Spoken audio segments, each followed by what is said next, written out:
So, these are the Blu-rays that I've picked up in the last 2 months or so. Quite a good stack, as you can see. So we're going to go through them one at a time. The first three are 88 movie releases.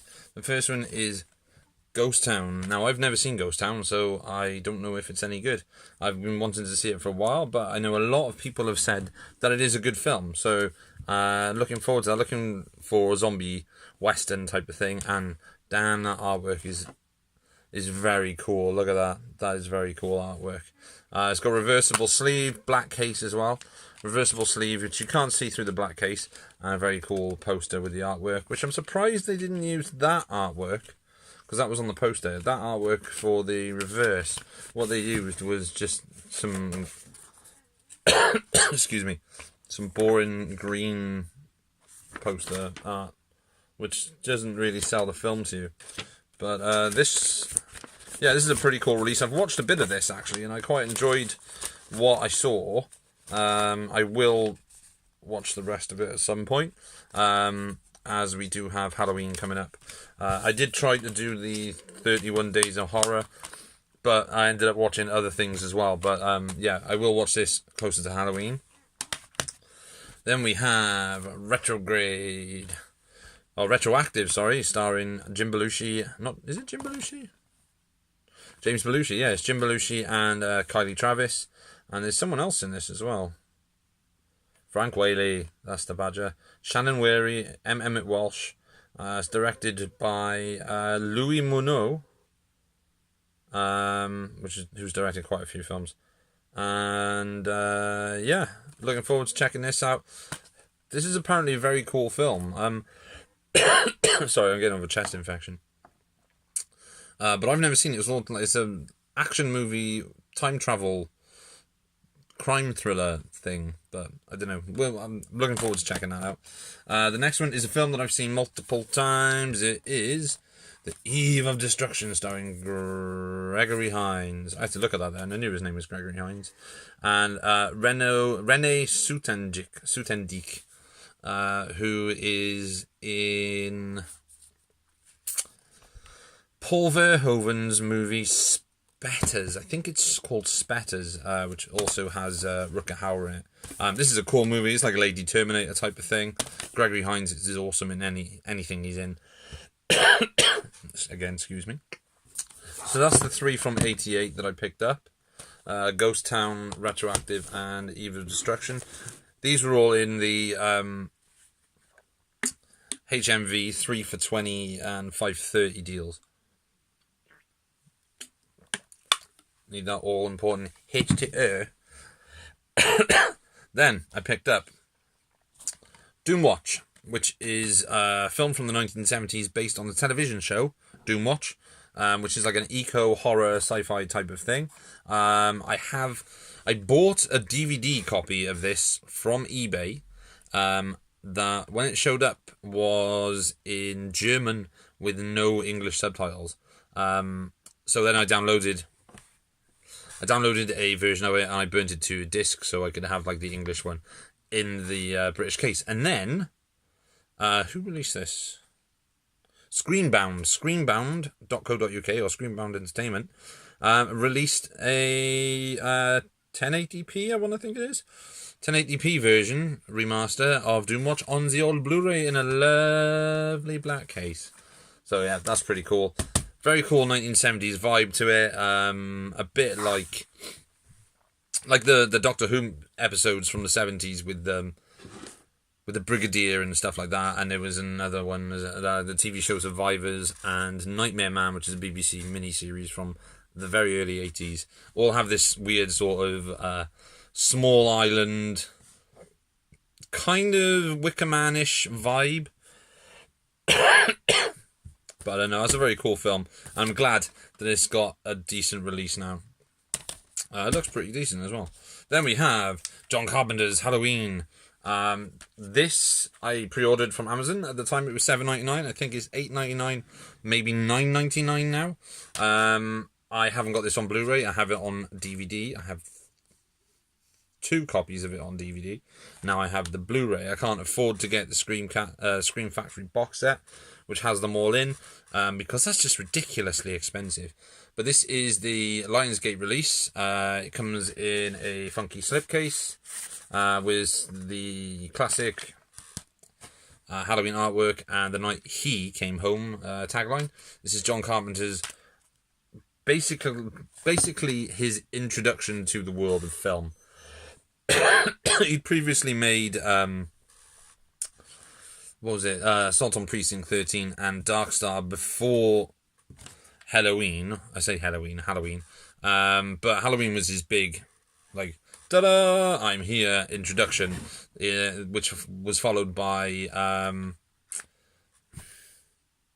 I've drawn a blank now. Halloween was followed by The Fog, and then The Thing, and then I think it was Prince of Darkness, or maybe Big Trouble in Little China. I'm not sure which one. They Live, and very cool film. Like the origin of Michael Myers, awesome. I was a bit pissed off actually when this arrived, because I was under the impression it was a new remaster, but it's not. It's just a repackaged release of the 2013 Anchor Bay Blu-ray. So it would have been nice if it was like a brand new restoration, but then I suppose that's why it was so cheap. Then we have Spielberg's latest, Ready Player One. Very cool movie. I've seen this 3 times now. It's very fun. It's very Spielberg as well. So it feels like Spielberg in the 90s. Sorry, I'm struggling at the moment. Lots of video game references, loads. It's like spot the video game character, the pop culture character, and everything. But yeah, this is a very cool movie. If you haven't seen it, I definitely recommend checking this out. Very cool, and it's got Gundams and Chucky in the same movie. So what could be so bad about that? Then we have George Romero's The Crazies. Crazies is a cool film. I first saw this in around about 2001, 2002. On Film 4, I think it was. Film 4 Extreme put it on around about Halloween.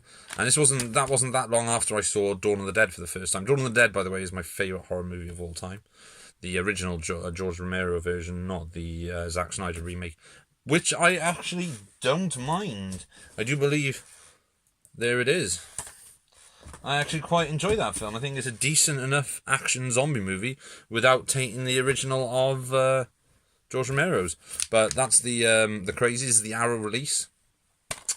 It comes with a double-sided artwork, and it's a new 4K restoration, which looks phenomenal. Lots of special features on there, and yeah, it's a very cool movie. Very influential for like films like 28 Days Later. Then we have House, directed by Steve Miner, written by Fred Decker, who wrote and directed Night of the Creeps and The Monster Squad, and recently co-wrote the new Predator film with Shane Black, which I enjoyed. This wasn't what I was expecting, but that's studio interference for you. This was produced by Sean S. Cunningham, who created Friday the 13th, who has just lost a lawsuit with the original writer of Friday the 13th for the first film. But yeah, this is a cool movie. Very cool special effects for when it was made, and I don't think it was made on a massive budget. But very cool film. I do have them on DVD, but I don't have the 4th one. But I was going to buy the box set, and then I thought, maybe House 2 is worth picking up, but House 3 and 4 I haven't seen, and I don't know whether or not it's worth it. But House 1 and 2 are really cool. I'm glad I picked up House 1. Then we have one of my favourite post-apocalypse movies is The Quiet Earth from New Zealand, starring Bruno Lawrence, Alison Routledge, and Pete Smith. It's directed by Jeff Murphy. This is a very cool film. I'm saying all these movies are cool because they are all cool movies. We can't knock that There is another film I forgot to add to the collection, which is there. Let me grab that. Yeah, this is the release by Arrow. It's got a double-sided... There's me dropping everything. Double-sided artwork, which you can see. I'm not going to pull the artwork out. And it has a postcard for... What is the postcard? The postcard is for Stormy Monday, which is a Mike Figgis film. It's a gangster movie. And I don't know if that's the new artwork, but that's in the booklet. I love this movie. I've seen it on... Well, I used to own the DVD.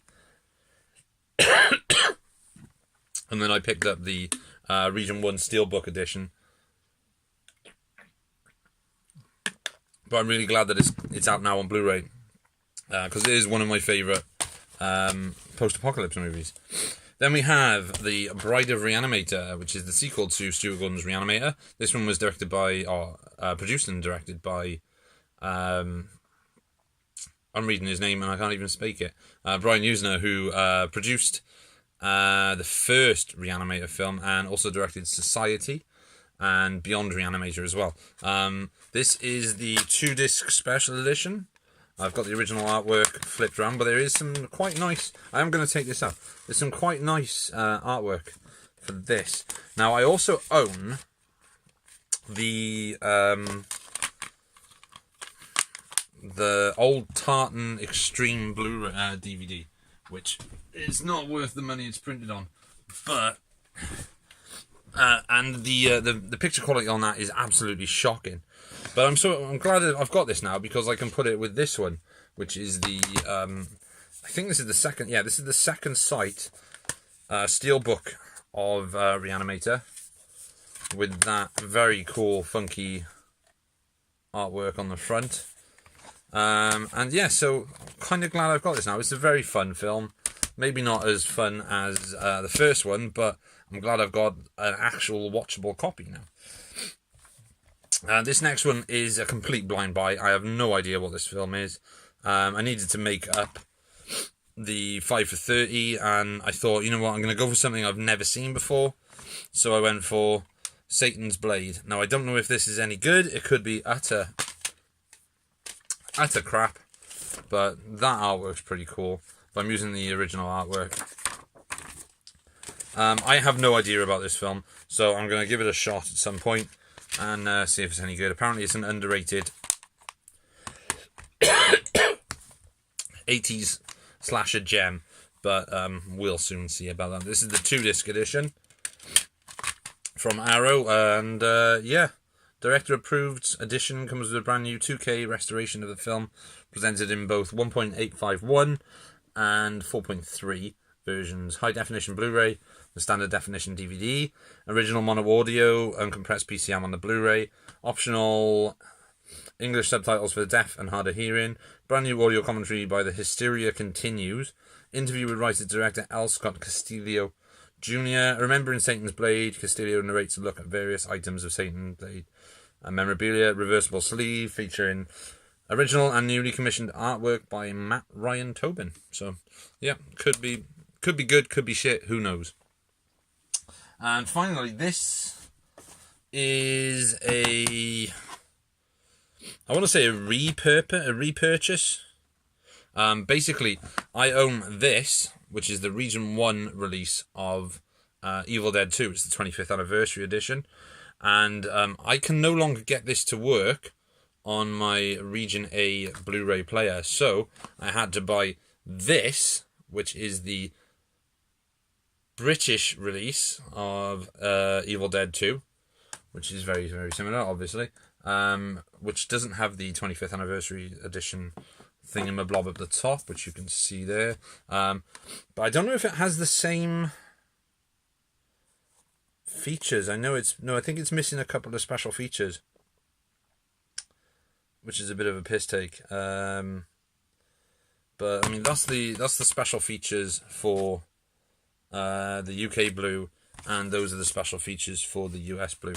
But I had to replace this one with this one because I can't watch this anymore, which is a shame because it's a very, very good release.